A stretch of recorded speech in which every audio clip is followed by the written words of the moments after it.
नमस्कार, मैं हूं आपके साथ मयंक। आज 5 अप्रैल है और पिछले 12 घंटे के अंदर जो हमले हुए हैं उन सब की जानकारी मैं आपको दूंगा।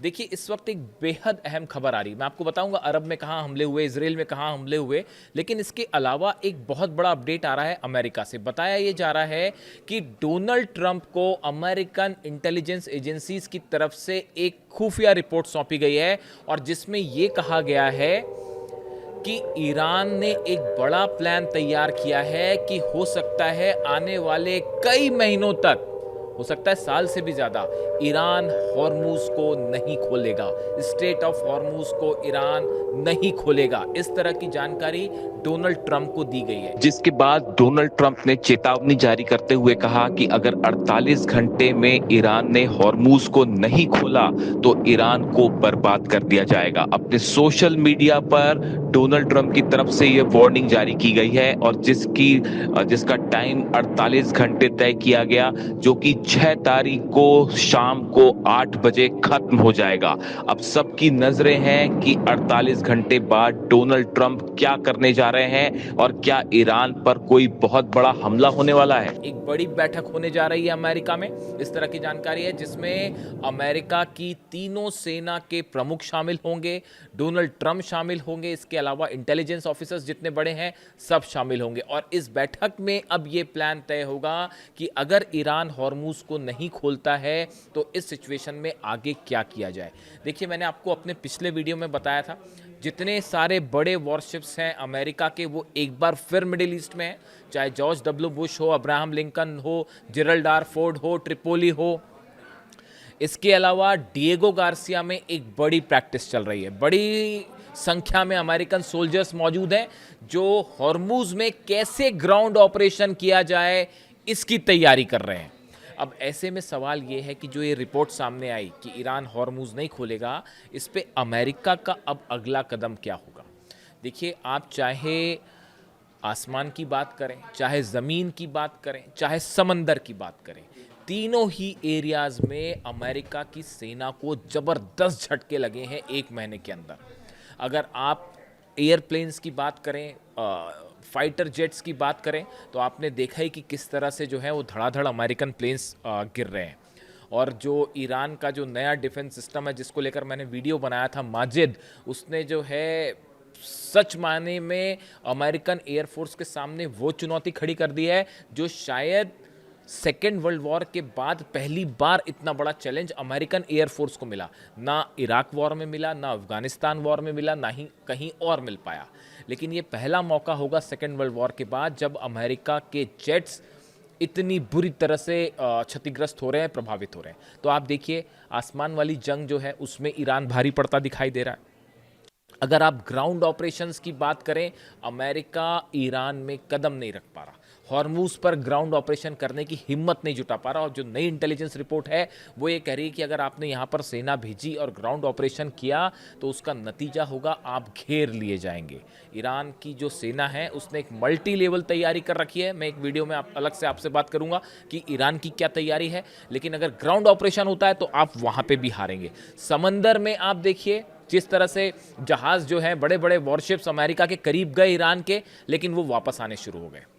चाहे वो अब्राहम लिंकन हो, चाहे जेरल्ड आर फोर्ड हो, उस पर तो सीधा अटैक तक हुआ और आग लग गई उसमें।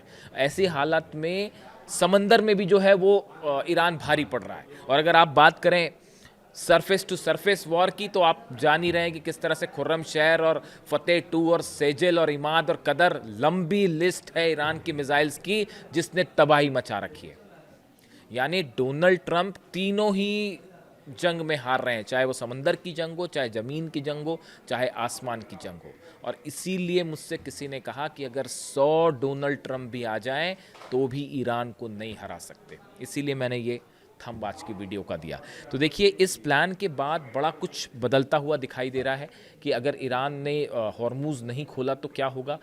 अगर किसी तरह का ऑपरेशन होता है, देखिए आप अगर हमलों की बात करें, ओरेकल बिल्डिंग पर हमला, इंटरनेट सिटी पर हमला, अगर आप दुबई की बात कर लें, यूएई में लगातार हमले हो रहे हैं।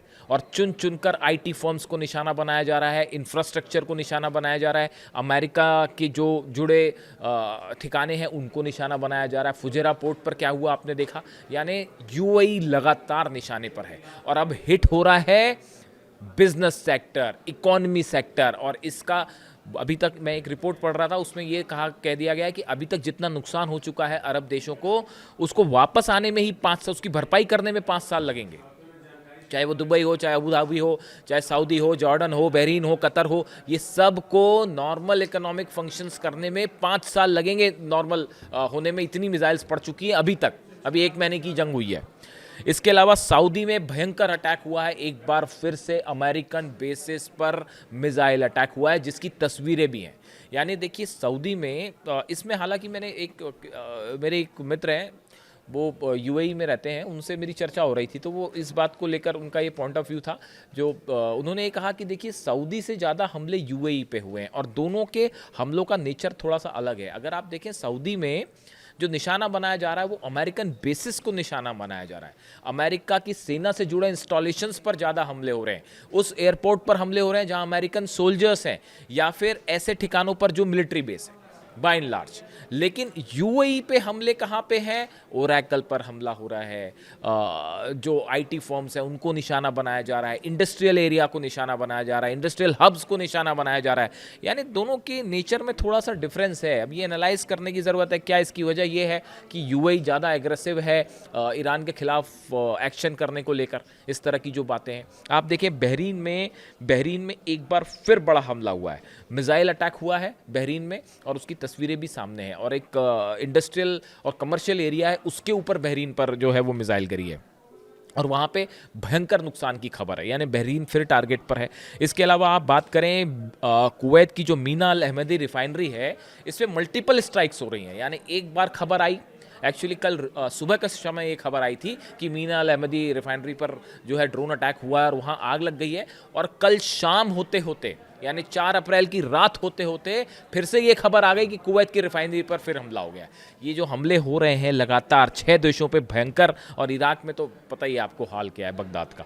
तो ये जो हमले हो रहे हैं ये जवाब है उन हमलों का जो तेहरान पर किए जा रहे हैं। तेहरान में ईरान में भयंकर बमबारी हो रही है। देखिए पुलों पर निशाना बनाया जा रहा है, यूनिवर्सिटीज़ पर निशाना बनाया जा रहा है, अस्पतालों पर निशाना बनाया जा रहा है। ऐसा लगता है कि एक जो ये अगर ये पायलट वाला कांड नहीं होता, अमेरिका के 5 जेट्स जो गिरे अलग अलग हेलीकॉप्टर समेत, अगर ये ना गिरे होते और खासकर वो पायलट ना गायब हुआ होता, तो शायद ये हमले और कहीं ज़्यादा हो गए होते। ये जो इजराइल की तरफ से 2 स्ट्राइक थोड़ी कम की गई, उसकी वजह ये थी कि अमेरिका वहाँ पे खोज रहा था अपने पायलट को, इस चक्कर में इजराइल की तरफ से हमले कुछ कम हुए कल, वरना ईरान पे ज़बरदस्त बमबारी हो रही है। और ये जो हमले इजराइल और अमेरिका की तरफ से हो रहे हैं, आप देखें आम जनता को हिट किया जा रहा है वहाँ पे। यानी ऐसा लगता है कि युद्ध में इससे घटिया स्तर पर कोई और नहीं जा सकता। हकीकत ये है, वॉर क्रिमिनल्स कह रहे हैं कई लोग, तो इस तरह की तमाम बातें हैं। कई सारे जो कानून के जानकार हैं इंटरनेशनल, उनका ये कहना है कि अमेरिका और इजराइल ने जो हमले किए हैं ये वॉर क्राइम के तहत आते हैं। जिस तरह से स्ट्राइक की गई है ईरान में और इजराइल में, छोटे छोटे बच्चों को निशाना बनाया जा रहा है। आप हालात देखिए बहुत, लेकिन उसके बाद भी ईरान जुटा हुआ है। मैं अगले वीडियो में आपको एग्जैक्ट बताऊंगा कि ईरान की क्या प्लानिंग है और ईरान अब आगे क्या करना चाहता है।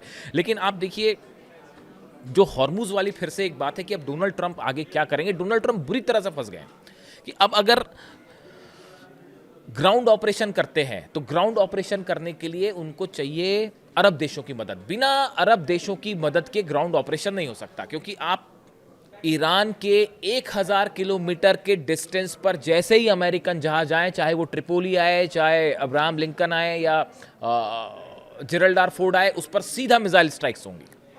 यानी ये डिस्टेंस आपको मेंटेन करना है। दूसरी चीज़ ये है कि अगर ग्राउंड ऑपरेशन आप करते हैं तो बिना बैकिंग के वो ग्राउंड ऑपरेशन नहीं हो सकता। लगातार इस तरह की खबरें आई। देखिए परसों रात को एक इंटरेस्टिंग खबर थी। इंटरेस्टिंग क्या खबर थी? हमलों की खबर थी। केशम आइलैंड पर बड़े बम्बार्डमेंट की कोशिश हुई, और इस तरह से कोशिश हुई कि इन आइलैंड्स के बीच में ईरान का संपर्क तोड़ने की कोशिश की गई। मूसा आइलैंड है, केशम आइलैंड है, खार्ग आइलैंड है। ये 3 जगह ऐसी हैं जिस पर कब्जा करना बेहद ज़रूरी है अगर आप हॉर्मुज को कंट्रोल करना चाहते हैं।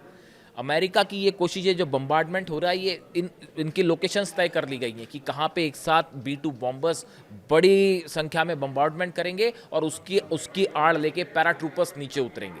यहाँ तक का तो हो गया प्लान, लेकिन आप नीचे उतर जाएंगे तो ईरान की सेना कह रही है हम इंतज़ार कर रहे हैं आपका कि आप नीचे तो आ जाएंगे, उसके बाद आप वापस कैसे जाएंगे, सवाल ये है।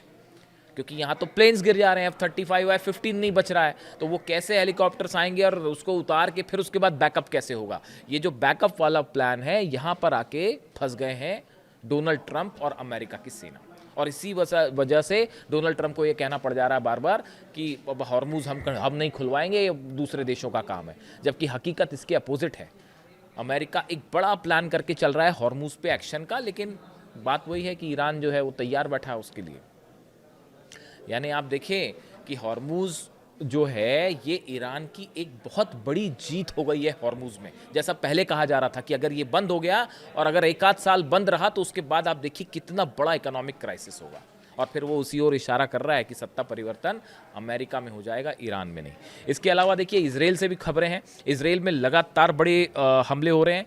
सेंट्रल इजराइल में सीधा मिसाइल्स ने हिट किया है। नेगेव में लगातार हमले हो रहे हैं। नेगेव और ऐसा लग रहा है कि डिमोना को जिस तरह से निशाना साधा जा रहा है। बुशर में एक तो हमले हुए, बुशर पे न्यूक्लियर प्लांट के बेहद करीब मिसाइल गिरी है, जिसको लेके ईरान ने IAEA से भी संपर्क किया और जानकारी दे दी गई कि हिट किया गया, हमारे न्यूक्लियर प्रोग्राम के पास मिसाइल गिरी है और न्यूक्लियर सेंटर के पास, और उसका नतीजा था नेगेव में भयंकर हमले किए ईरान ने और डिमोना के पास मिसाइल्स गिर रही हैं। यानी ऐसा लग रहा है कि ये परमाणु सेंटर्स के बीच जो खेल चल रहा है, ये किसी दिन एक ऐसा धमाका करेगा जिससे कुछ भी नहीं बच पाएगा।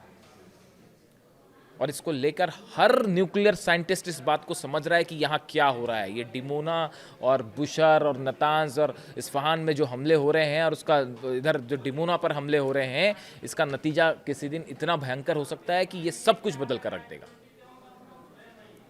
तो अब हालात ये है कि जंग कम होने और ख़त्म होने की बजाय पहले के मुकाबले कहीं ज़्यादा तेज हो गई है। इससे जुड़ा जो भी आगे अपडेट होगा मैं आप तक पहुंचाऊंगा। वीडियो कैसा लगा कमेंट करके ज़रूर बताइए। Thank you so much.